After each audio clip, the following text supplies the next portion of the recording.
Bien, en estos minutos vamos a tener la oportunidad de hablar de aspectos prácticos de la fibrilación auricular y no sin antes agradecer a los presentes y también a la parte privada que hacen que esto se pueda desarrollar, ¿no? Tenemos un apoyo incondicional por la parte privada, la cual nos permite desarrollar temas educativos en bien de nuestros pacientes. La fibrilación auricular es el tipo de arritmia más frecuente que nos vamos a tocar. De hecho, como ya se hablaron en las charlas del día de ayer, hay algunos factores los cuales no los vamos a poder modificar. Ya sabemos que por la edad vamos a tener más fibrilación auricular, existen antecedentes familiares que también, pero sí existen algunos factores que el cardiólogo clínico y todos los médicos de atención primaria tenemos que tener en cuenta. Y esos factores son los estilos de vida que el doctor Cueva el día de ayer nos resumió de forma brillante. Ahí es donde podemos incidir.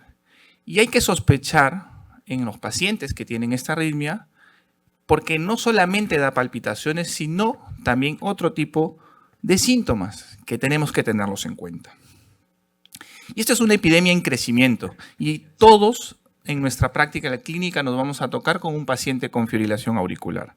Así que hay que conocerla y hay que saber que esto va a ir en aumento, no solo aquí, sino a nivel mundial. Y nuevamente se repite el tema de la edad.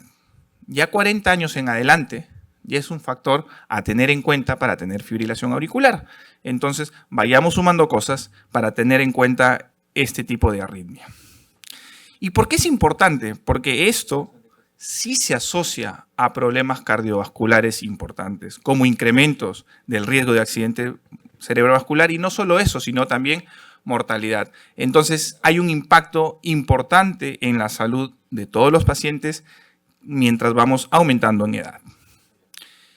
Y esta clasificación nosotros la hemos podido ver desde que hemos estudiado, las podemos ver en las diferentes guías. ¿Y por qué es importante saber este tipo de clasificación de la fibrilación auricular?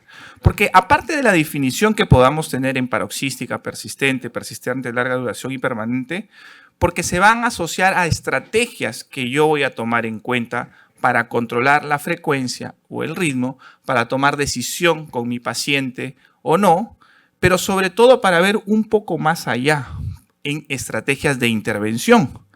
Fíjense que en la parte central el paciente ya tiene fibrilación auricular, pero si vamos un poco hacia atrás, podemos tratar de evitar esta llegada de la fibrilación auricular, sobre todo, nuevamente, haciendo hincapié en los factores modificables que nosotros podemos hacer. Pero si llegamos un poco tarde, pero no tan tarde, pueden haber algunos datos, ya semiológicos, imagenológicos, o en el electrocardiograma, o en el Holter, que nos indican que este paciente por dilatación de cavidades, presencia de extrasístoles, ya estamos a ello. Y cuando ya encontremos al paciente con la enfermedad, podríamos plantearnos otras estrategias, ¿no? La idea es no llegar a la parte de una FA permanente donde ya probablemente haya mucha remodelación y ya estemos pasados, por así decirlo, ¿no? Entonces, en esta estrategia es que es súper importante el manejo integral. Y a la cabeza está el cardiólogo clínico, que es el que primero se va a enfrentar a este tipo de pacientes. Y los objetivos, lógicamente, van a ir en base a la prevención, al tratamiento en sí o a lo que yo voy a ofrecer más. Pero en esta pirámide o este círculo vicioso, el inicio del tratamiento es del cardiólogo o el médico de atención primaria. Nosotros, como electrofisiólogos, vamos a poder colaborar, por supuesto, pero probablemente en una parte donde el paciente ya es referido para hacer un procedimiento invasivo o demás cosas. Pero entendamos que el manejo inicial e integral no es del electrofisiólogo en la fibrilación auricular. Y esto se ha visto porque el manejo multidisciplinario es beneficioso para el pronóstico del paciente. Si lo vemos de manera integral, es mucho mejor que verlo de manera aislada. Porque vamos a abarcar mayores cosas que el paciente se nos pueden escapar, como hipertensión, dislipidemia, obesidad, apnea del sueño y demás comorbilidades que se tienen que tratar para que esto pueda mejorar.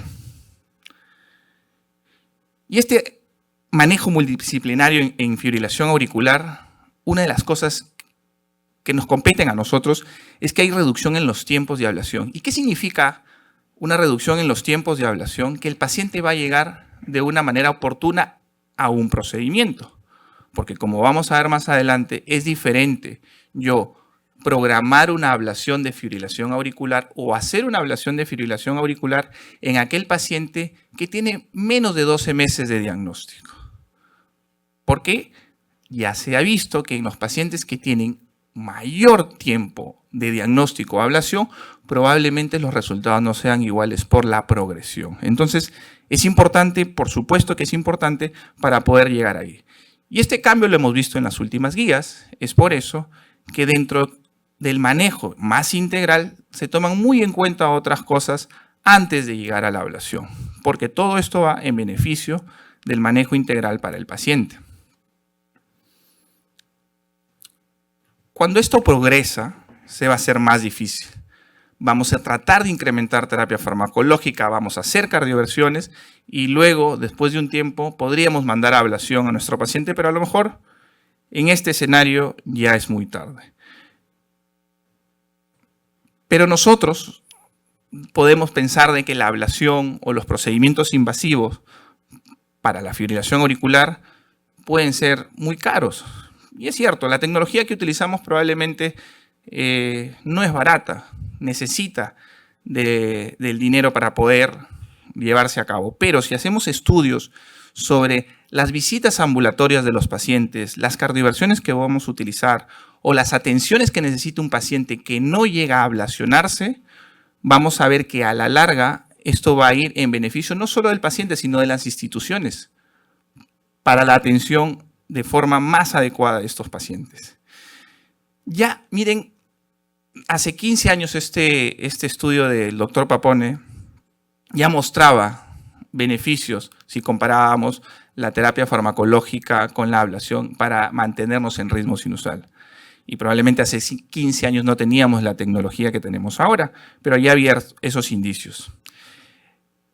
Entonces, nosotros ahora nos basamos en qué evidencia para soportar o decir a los cardiólogos o a los médicos referidores de que sí es mejor hacerle la ablación. Un estudio pivotal, por así decirlo, que queríamos que en ese año, el 2019, cuando el doctor Packer lo publica, es sobre el beneficio de la ablación de la fibrilación auricular en pacientes. Se vio que en los puntos duros no tuvimos un beneficio, hablando de mortalidad como punto duro o puntos duros cardiovasculares.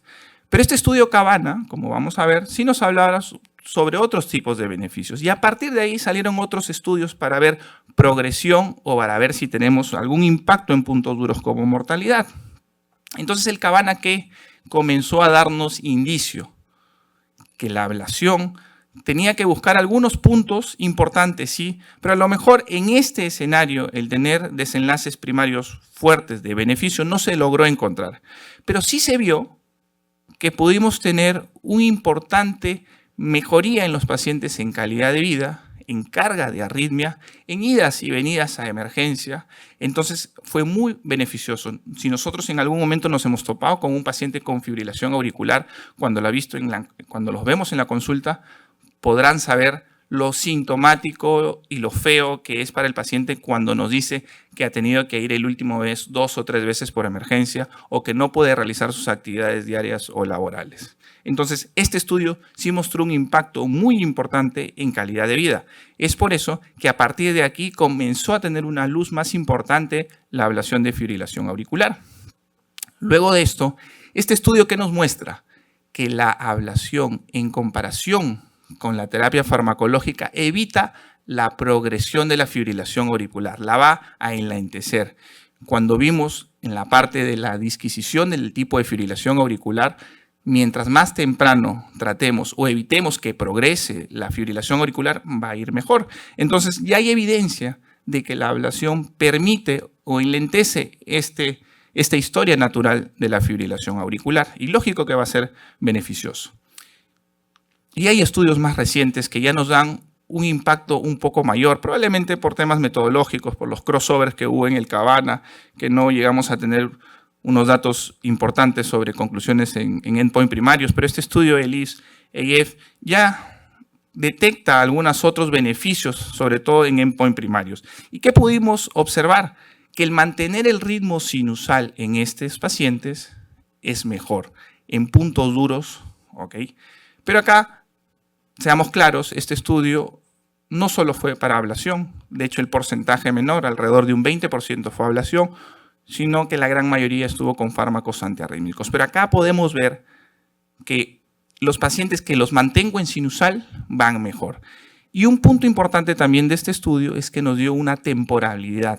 Quiere decir que aquel paciente que yo logro eso, sobre todo dentro de los primeros 12 meses, van a ir mejor. Entonces es ahí donde tratamos de apurarnos para mantener a nuestro paciente en esos 12 meses para yo poder ofrecerle, mantenerlo en ritmo sinusal.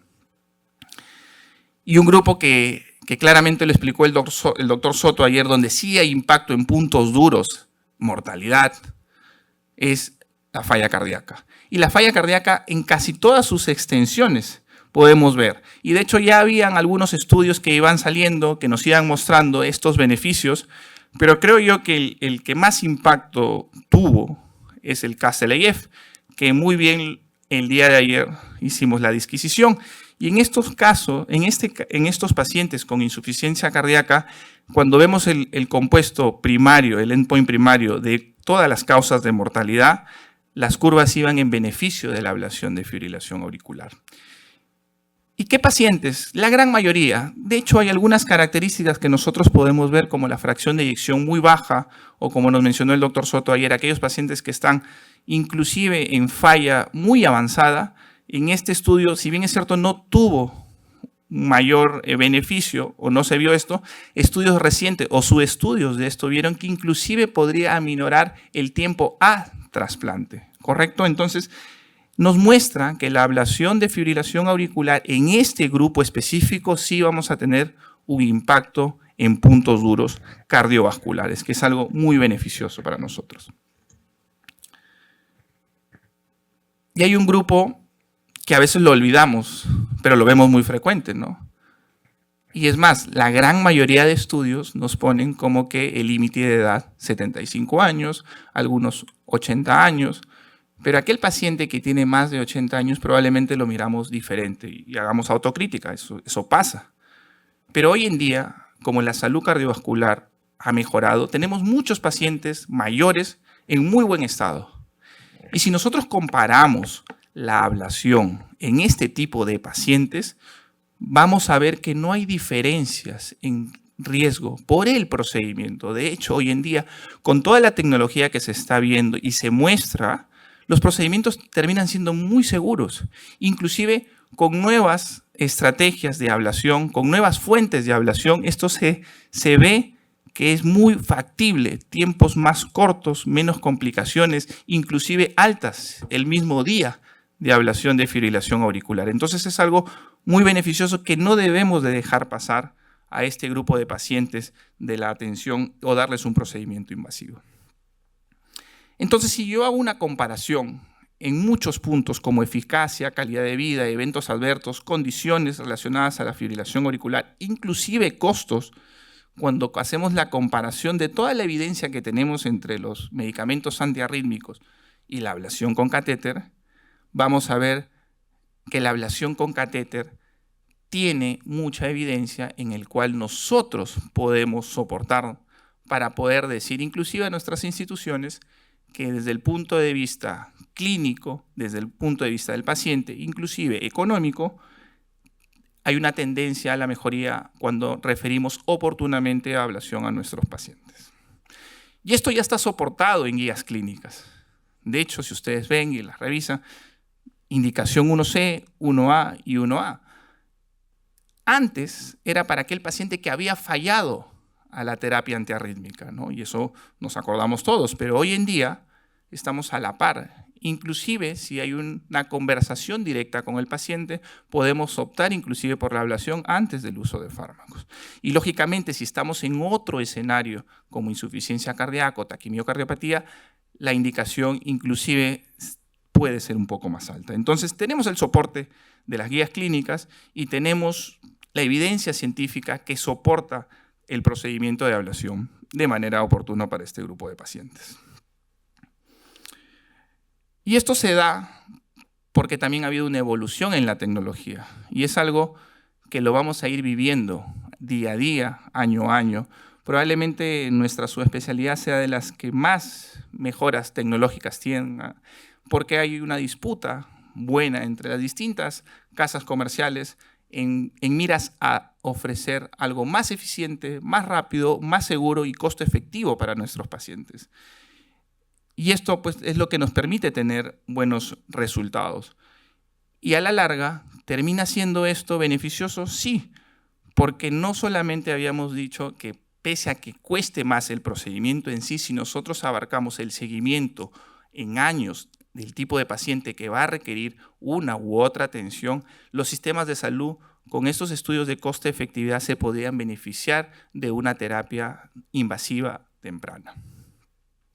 Y a modo de resumen, hay que recordar que 1 de cada 4 adultos después de los 40 años está en riesgo de fibrilación auricular. Y eso es algo inherente, vamos a ir creciendo, vamos a tener ese riesgo. La gran mayoría son sintomáticos, ¿ok? Y son muy sintomáticos.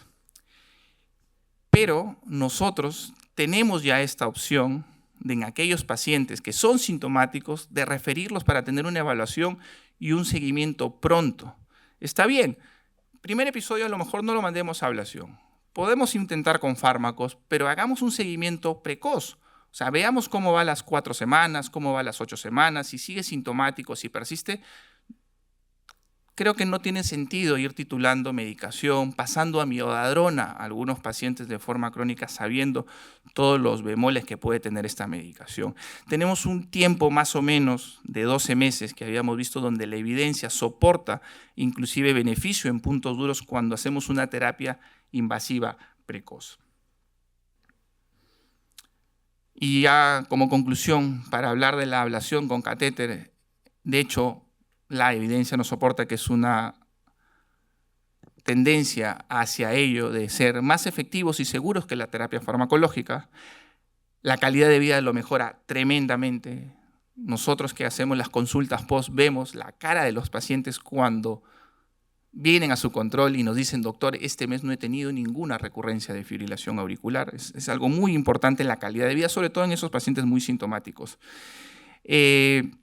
Todavía no tenemos una evidencia clara que esto podría disminuir los accidentes cerebrovasculares, pero puede que haya una tendencia a que la ablación o mantenernos en ritmo sinusal después de una ablación efectiva en más de un año en pacientes con un CHA2-VAS no tan alto podría tener cierta mejoría. Y hay una población importante, sobre todo en falla cardíaca, que sí vamos a impactar en mortalidad.